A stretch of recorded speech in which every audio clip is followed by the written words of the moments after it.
ধর্ম, বর্ণ ও মতের পার্থক্য থাকলেও বাংলাদেশের সব মানুষ একই পরিবারের সদস্য বলে মন্তব্য করেছেন অন্তর্বর্তী সরকারের প্রধান উপদেষ্টা ডক্টর মোহাম্মদ ইউনূস। বৃহস্পতিবার ৫ ডিসেম্বর বিকালে রাজধানীর ফরেন সার্ভিস একাডেমিতে হিন্দু, বৌদ্ধ, খ্রিস্টান ও মুসলিম সহ বিভিন্ন ধর্মের নেতাদের সঙ্গে বৈঠকের সূচনা বক্তব্যে তিনি এ কথা বলেন। অধ্যাপক ইউনূস বলেন, আমাদের নানা মত, নানা ধর্ম থাকবে, নানা রীতিনীতি থাকবে, কিন্তু আমরা সবাই একই পরিবারের সদস্য। এটাতে জোর দিয়েছিলাম। শত পার্থক্য থাকা সত্ত্বেও আমরা পরস্পরের শত্রু নই। আমাদের জাতীয়তা পরিচয়ের প্রশ্নে এক জায়গায় চলে আসি। আমরা বাংলাদেশি, এক পরিবারের সদস্য।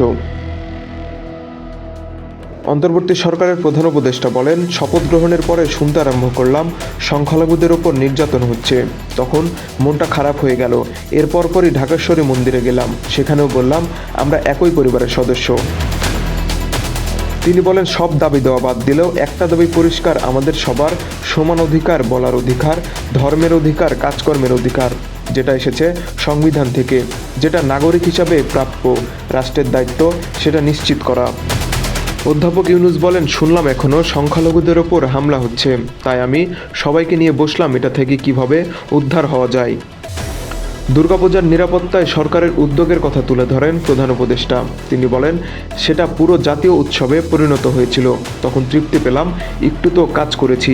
ভুল তথ্যের বিষয়ে সবাইকে সজাগ ও সতর্ক থাকার আহ্বান জানান ডক্টর মোহাম্মদ ইউনূস। তিনি বলেন, আমরা যে তথ্য পাচ্ছি তা ভুল হতে পারে। তথ্যের উপর বসে থাকার কিছু নেই। এটার অর্থ অন্ধের মতো বসে থাকা। আমাদের লক্ষ্যের কোনো ফারাক নেই। সঠিক তথ্য কিভাবে পাবো সেটা আমাদের জানা প্রয়োজন।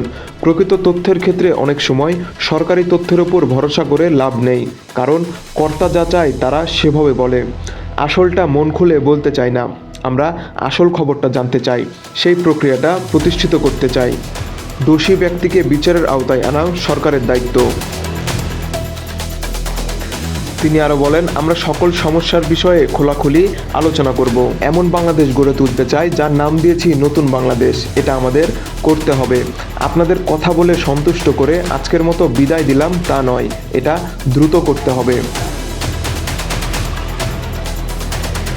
সংখ্যালঘু সমস্যার বিষয়ে অবাধ সত্য তথ্য কীভাবে সংগ্রহ করা যায় সে বিষয়ে ধর্মীয় নেতাদের পরামর্শ চান প্রধান উপদেষ্টা।